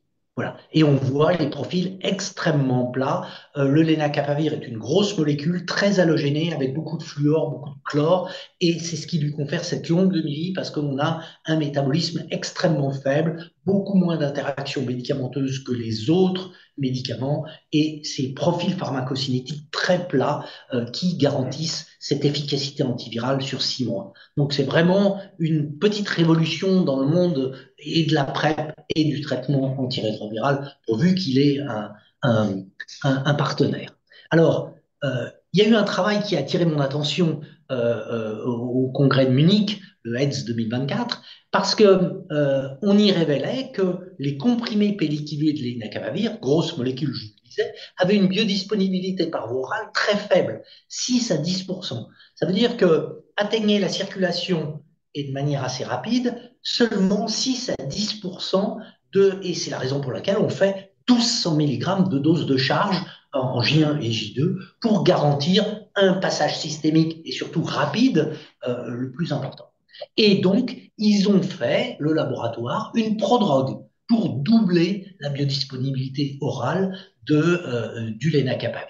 Et cette prodrogue garantit une biodisponibilité orale et la dose de charge, on espère, avec une dose de charge moins importante. Et vous voyez ici, on a des doses de charge, au lieu d'avoir 1200, on a des doses de charge plus faibles et qui font que probablement ce qu'on a identifié dans les essais long-acting hebdomadaires orales, c'est que certains patients mentionnaient des effets indésirables digestifs parce que dû à ce nombre important de comprimés, 1200 mg avec des unités de prise à 300 mg, probablement délétères pour la tolérance. Donc ça, c'est vraiment important. Là, la Big Pharma est très réactive pour générer des informations et surtout des solutions galéniques adaptées. Alors, sous l'angle de la pharmacologie, moi, je reviendrai sur l'essai à Aristri, qui est en fait, vous le voyez, l'association bictegravir-lenacapavir, mais en administration quotidienne, à savoir d'une autre bithérapie qui était intéressante. Mais vous le voyez aussi pour vous mentionner qu'il y a toujours cette dose de charge de 1200 mg répartie sur 2 jours, même si la dose de lenacapavir est de 50 mg ou 25 mg, mais elle sera probablement de 50 mg. Et puis, il y avait une dose de bictegravir à 75 mg, alors qu'aujourd'hui, dans Biktarvy, Bikeftaf, la dose est de 50 mg, probablement pour garantir la même biodisponibilité orale dans le même environnement galénique que le lenacapavir. Donc ça, c'était intéressant. Et ce que je voulais attirer et attirer votre attention sur le fait que la Big Pharma était allée très vite dans la combinaison des deux parce que associer un anti-intégrase et un inhibiteur de capsid qui avait aujourd'hui la puissance antirétrovirale la plus importante d'une combinaison de bithérapie, pardon, c'était intéressant, mais qu'ils avaient peut-être, pardon, sacrifié peut-être le pendant pardonnance. C'est-à-dire qu'ils associent un médicament qui a une demi-vie courte à un médicament qui a une demi-vie très longue. Et donc, évidemment, il fallait faire probablement très attention si, par exemple, on notait une interaction à l'échelon intestinal du bictegravir, par exemple, avec des cations divalents, il était possible qu'on ait, eh bien, on se retrouve tout seul avec du lenacapavir et une monothérapie avec un virus qui réplique et, somme toute, une barrière génétique faible et la possibilité de voir apparaître des mutations de résistance au lenacapavir.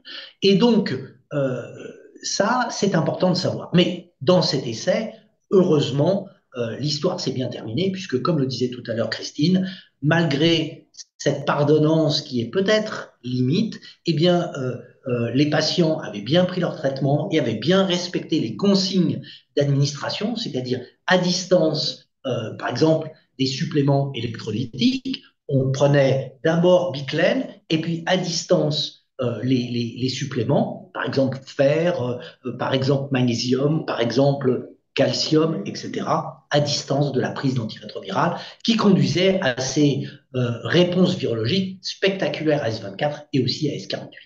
Et tout ça pour vous dire qu'ils avaient probablement anticipé Merci. Probablement anticiper le développement de leur combinaison et parce qu'ils ont en développement un nouvel inhibiteur d'intégrase, mais vous voyez avec une demi-vie à peu près de l'ordre de celle du lenacapavir et probablement une dose unique avec cette demi-vie, mais alors là, probablement, on envisagera l'administration une fois par semaine, tellement la demi-vie est importante. Alors, c'est tout récent, tout frais, on n'a même pas encore la représentation structurale de cette molécule, mais ce qui est intéressant de voir, c'est la perspective. Alors là, évidemment, c'est probablement à 5 ans, mais dans la démarche, on a bithérapie hebdomadaire qu'on pourra proposer à nos patients avec moins d'incertitude de pardonnance que ce qu'elle ne serait avec le bictegravir. Alors évidemment, là aussi, longue demi-vie sous-entend dose de charge, je vous entends le dire, et vous voyez là, avec 400 mg, avec 450 mg de ce GS1720, on voit que la courbe verte, quand on administre en dose unique, eh ben, on a une biodisponibilité qui est relativement modeste. En tout cas, on est aux alentours des quotients inhibitaires, 3 fois le quotient inhibiteur, donc on a 10 doutes encore sur la pardonnance. Et quand on donne 900 mg, bah, on a des Cmax qui sont importants, mais on a encore, vous voyez, des cinétiques d'élimination qui sont à peu près de l'ordre de celles qu'on a quand on donne demi-dose. Et puis, ce qu'il faut, c'est donner AJ1 et AJ2, deux doses 2 fois 400 mg, donc dose de charge, qui fait que clairement, on remplit les réservoirs et qu'on a des cinétiques d'élimination qui garantissent une exposition qui probablement rendre moins susceptible la molécule, l'anti-intégrase, à la réplication virale. Donc ça, c'est vraiment très important.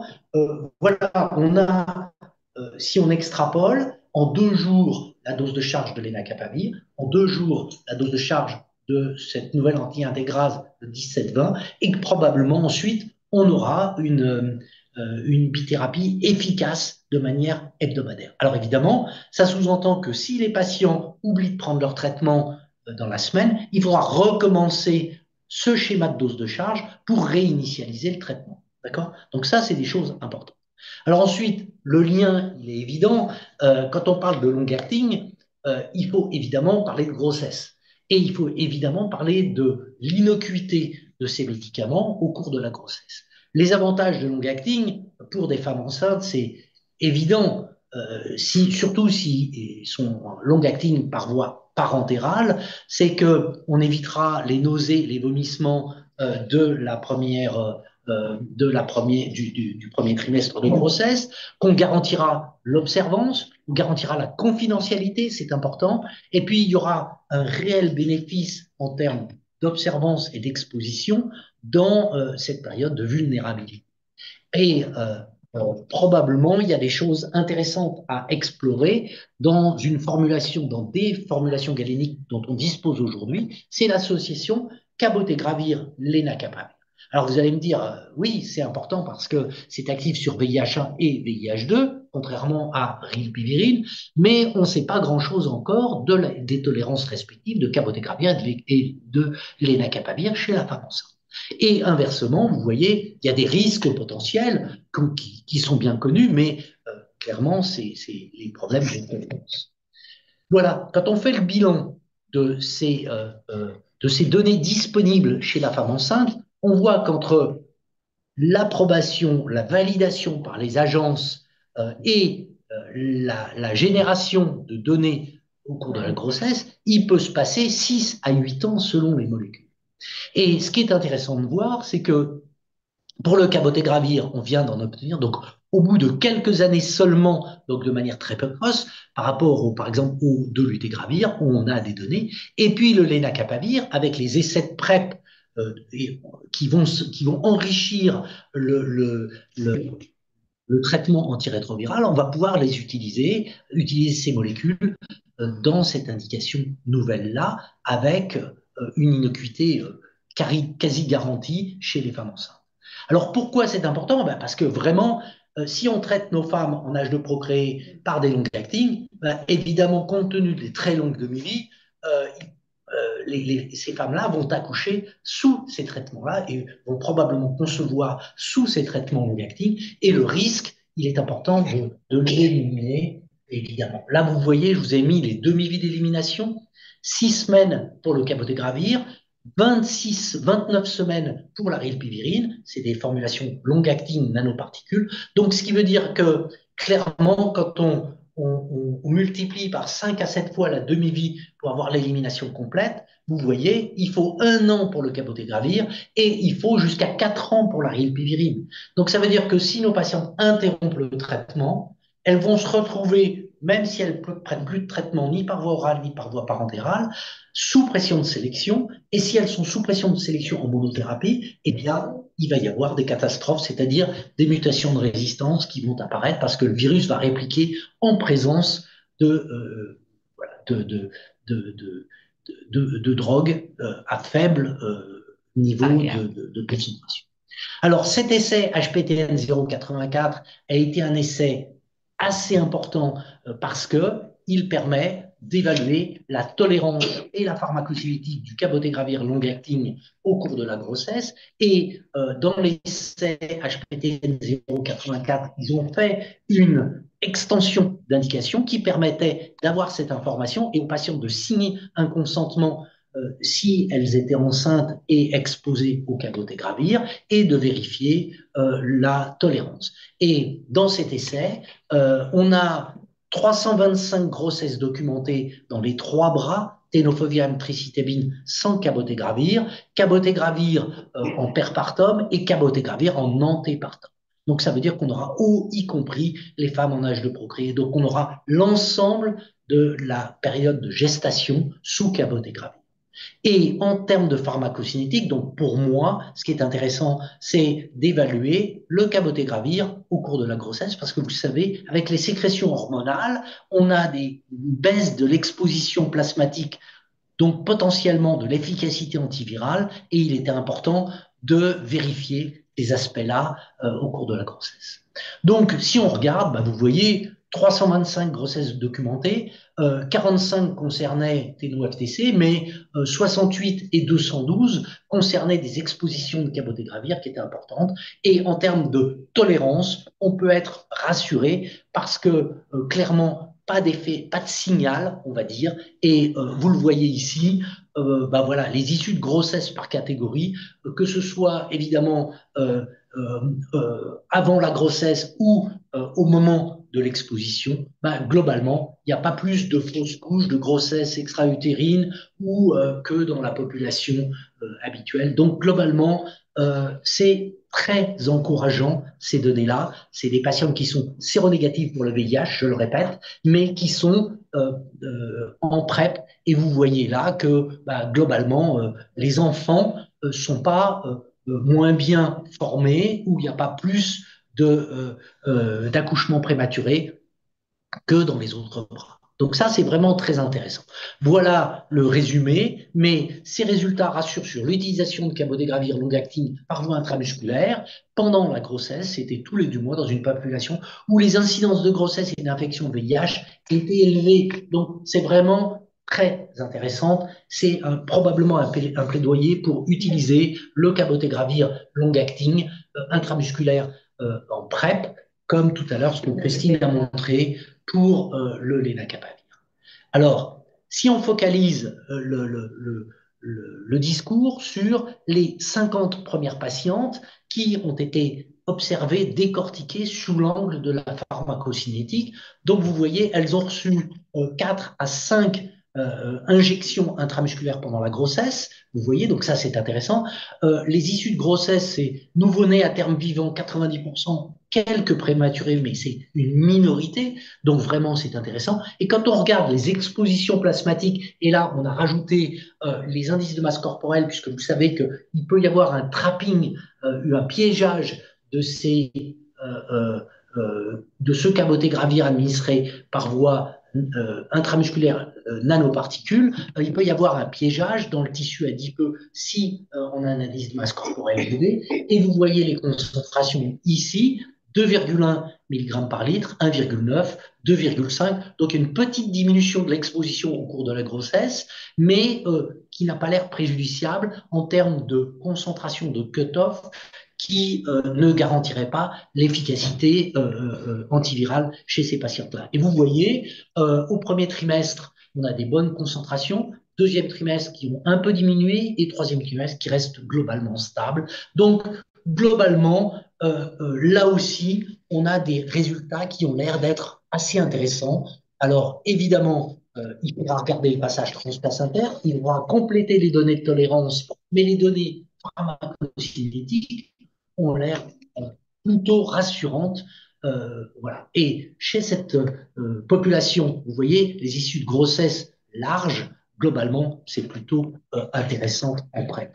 Alors évidemment, on est obligé de parler de l'IKF-TAF, puisque c'est le pendant de TLD, ce que vous avez en termes de tolérance et d'utilisation pendant la grossesse. Et là aussi, pas de surprise. Alors vous allez me dire, évidemment, les bictegravir et dolutegravir sont des homologues structuraux. Il y a des structures chimiques qui sont extrêmement proches l'une de l'autre et il n'y a pas de sujet en termes de, enfin, encore fallait-il le montrer, en termes de tolérance et de pharmacocinétique. Ensuite, il y a une grande cohorte, donc les informations de pharmacovigilance sont importantes, il y a une grande cohorte SMART aux États-Unis qui rapportait les anomalies congénitales notifiées entre 2012 et 2022, tout traitement antirétroviral confondu. Et vous voyez là, cardiovasculaire, musculosquelettique, neurologique, génital, rénal, urétral, etc., cutané. Et vous voyez là le bictegravir. Alors, peu de patientes, évidemment, 52 issues de grossesse documentées, mais pas de signal d'intolérance qui pourrait nous renseigner sur une éventuelle contre-indication du BICAF-TAF au cours de la grossesse. Donc tout ça, c'est vraiment très intéressant, mais l'intéressant aussi, c'est de résumer toutes ces informations pour alerter, favoriser la documentation et aussi vous informer. Merci de votre attention. Et si vous avez des questions, nous sommes à votre disposition. Christine. Voilà. Ah. Alors, il n'y a pas de main levée. On a été super clair. Bon, non, il y a une. On ne peut pas.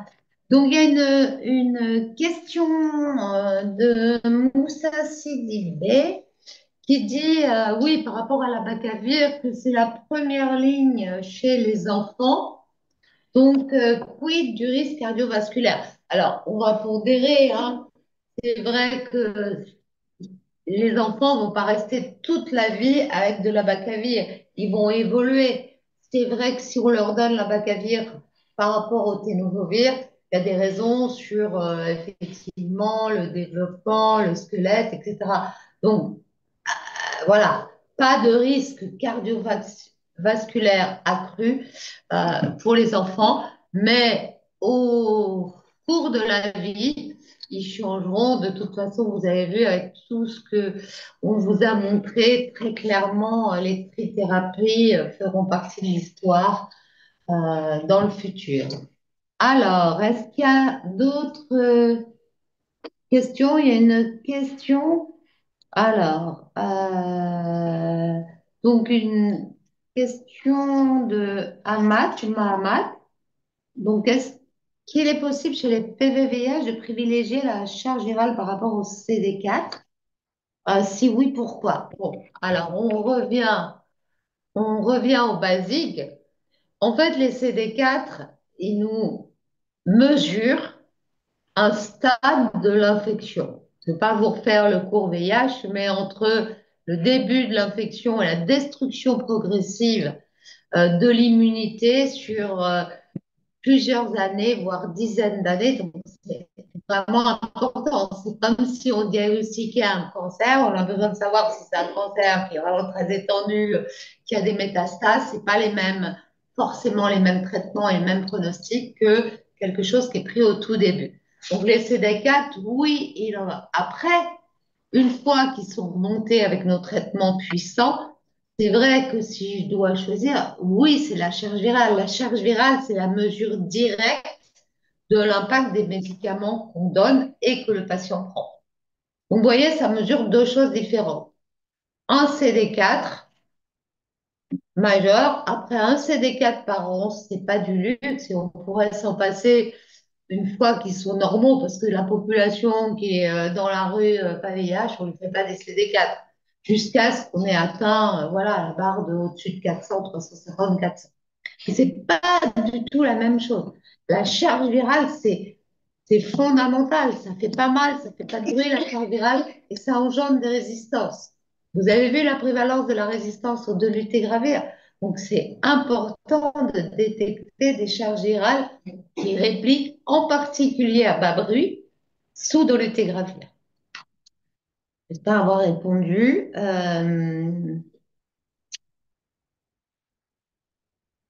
Alors, Al-Mustafa, bon, je pose. Et stratégie, c'est pour toi, Gilles, stratégie de gestion des longues acting chez des patients co-infectés sous antituberculose. Euh, Bonsoir Al-Mustafa, merci de cette question extrêmement pertinente. Alors, il y a des données et de modélisation pharmacocinétique et de, de simulation des expositions au moins de cabotegravir avec la rifampicine, donc cabotegravir long-acting. Et en fait, c'est un constat assez amer, c'est-à-dire que la rifampicine, qui est un inducteur puissant, diminue l'exposition du cabotegravir d'environ 80% quand il est en long acting. Donc ça veut dire que clairement, c'est contre-indiqué. Pour le lenacapavir, il y a un travail qui mentionne que, de simulation aussi, qui mentionne que ce serait probablement environ 50%, mais ça sous-entendrait que quoi qu'il arrive, on ne pourrait pas faire la stratégie, puisque c'est juste le lenacapavir, et ou alors qu'il faudrait rapprocher les injections long-acting. Donc, c'est compliqué. Je crois que, comme tu le sais, il y a un certain nombre de questions qui existent autour des nouveaux antituberculeux, autres que les enzymicines, qui ne présentent pas d'interaction médicamenteuse. La rifapentine en est un, elle est moins inductrice, mais clairement de s'en affranchir pour s'affranchir des interactions médicamenteuses. Clairement, je crois qu'il n'y a pas de, il n'y a pas de traitement antituberculeux compatible avec les long-acting aujourd'hui. Alors, peut-être que la solution serait, entre guillemets, les anticorps monoclonaux. Mais je ne sais pas si les anticorps monoclonaux ont un avenir. Tu vois, on a fait 3 topos ce soir, viraux, cliniques, pharmacos. Ni les uns ni les autres n'ont abordé la question. C'est probablement une question de production et une question de coût. Donc ça veut dire que ce qui pourrait résoudre le problème des antituberculeux n'arrivera pas sur le marché de sitôt probablement. Donc aujourd'hui, pour répondre en résumé, il n'y a probablement pas d'avenir avec la rifampicine, avec les nouveaux traitements long-acting disponibles, ou alors il faudra s'affranchir de la rifampicine. Mais ta question est maligne parce que tu disais antituberculeux, tu disais pas rifampicine. Mais donc, il n'y a pas de question, alors, s'il n'y a pas de rifampicine. Alors, il ne nous reste pas beaucoup de temps. Ça va. Alors, vous êtes plusieurs à vous poser la question des CD4. Est-ce que CD4 supérieur à 200 est suffisant? Non, idéalement, pour récupérer une immunité quantitative et qualitative, eh bien, il faut être au-dessus de 400 ou 500. On a vu que la persistance et surtout le nadir inférieur à 200, même si on est remonté, euh, conduit à un risque excessif. On a vu la mortalité, le cancer. Donc oui, c'est vraiment pas bien. Maintenant, je peux vous dire qu'après des dizaines d'années de gens contrôlés sous traitement, moi je vois des gens qui plus ils vieillissent, plus montent les CD4, même s'ils avaient eu des nadirma. Donc c'est très résilient quand même le système immunitaire. Voilà, donc le pronostic, c'est vraiment l'indétectabilité, la mise au repos, plus de phénomènes inflammatoires. Voilà. Encore une minute, une question. Alors, ben, on a répondu au déficit. Euh, Pas de main levée? Non. Bon. Alors, bah, pour terminer, peut-être qu'on va. Bah, merci à tous, hein. Vous étiez quand même très nombreux cette soirée. Juste pour, si vous êtes amateur, vous savez qu'à côté des Afranum, donc le prochain Afranum, ce sera en janvier 2025. Et le panel des trois médecins que vous voyez ici vous proposera une actualité sur le Mpox, hein, avec l'épidémie qu'on a. Voilà, ils feront le point. Donc, notez cette date dans vos agendas. Alors, à côté des Afranum, il y a les sexonums, c'est le même principe, mais là, on y parle de sexualité. Et le prochain, le numéro 5 de la série Sexonum, concernera donc les violences et la sexualité. Donc c'est le mercredi 18 décembre, c'est pas le jeudi. Voilà, avec une infirmière sexologue et une médecin engagée dans la prise en charge des violences.